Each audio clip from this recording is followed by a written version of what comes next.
শনিবার লোকসভা ভোটের শেষ দফা ভোট কলকাতা সহ ২৪ পরগনায়। মোট ৯টি কেন্দ্রে সপ্তম দফায় ভোট রয়েছে মোট ১৭,৪৭০টি বুথে। এর মধ্যে স্পর্শকাতর ৩,৪৪৮টি বুথ। নির্বাচনে অশান্তি ঠেকাতে বাংলায় নামছে মোট ৯৭৬ কোম্পানি বাহিনী। এছাড়া মোট ১৩,০০০ পুলিশ মোতায়েন থাকছে স্ট্রং রুমের নিরাপত্তায়। এদিন রাজ্যের মোট ৯ কেন্দ্রে জোরদার লড়াই করবেন কোন হেভিওয়েটরা? সপ্তম দফার ভোটের আগে এক নজরে এই দফার উল্লেখযোগ্য প্রার্থীরা।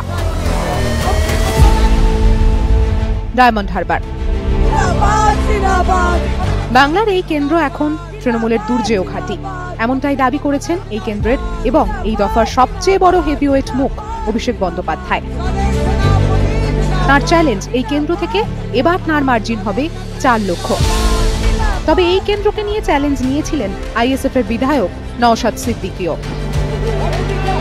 হেভিওয়েট এই কেন্দ্র থেকে অভিষেক বন্দ্যোপাধ্যায়ের বিরুদ্ধে লড়ার হুঁশিয়ারি দিয়েছিলেন তিনি, তবে সেই হুঙ্কার এখন বিষ বাও জলে।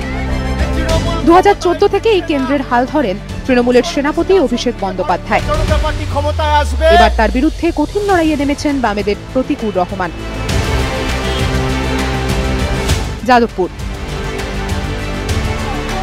রাজ্য রাজনীতিতে সবসময় বিশেষ নজর থাকে এই কেন্দ্রের উপর। প্রবাদ রয়েছে, এই কেন্দ্র থেকে তারকা তৈরি হয়, আবার ইন্দ্রপতনেও বিশেষ সময় নেয় না যাদবপুর। একদা মমতা বন্দ্যোপাধ্যায়, বুদ্ধদেব ভট্টাচার্য, সোমনাথ চট্টোপাধ্যায়দের এই কেন্দ্রে ৫ বছর আগে সাংসদ হিসেবে এসেছিলেন মিমি চক্রবর্তী।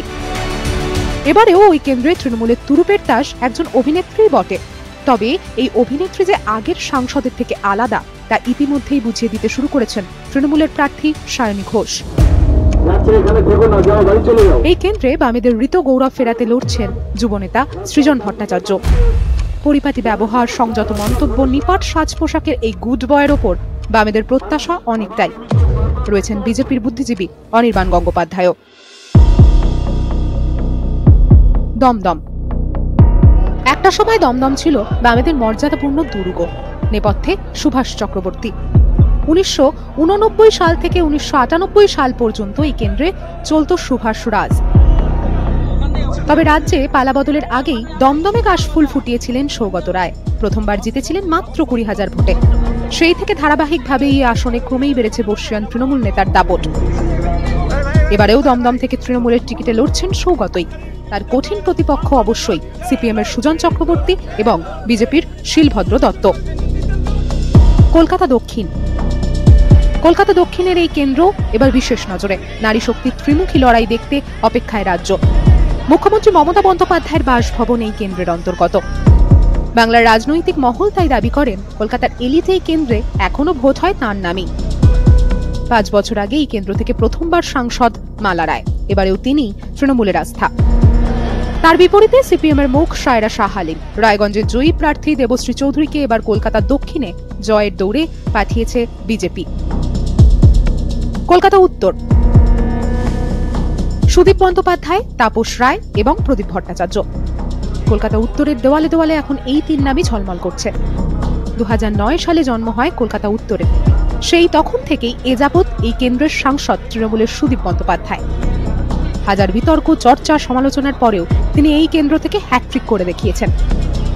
এইবারের ভোটে নিঃসন্দেহে তার প্রধান প্রতিপক্ষ তৃণমূলকে হাতের তালুর মতো চেনা এবারের বিজেপির প্রার্থী তাপস রায়।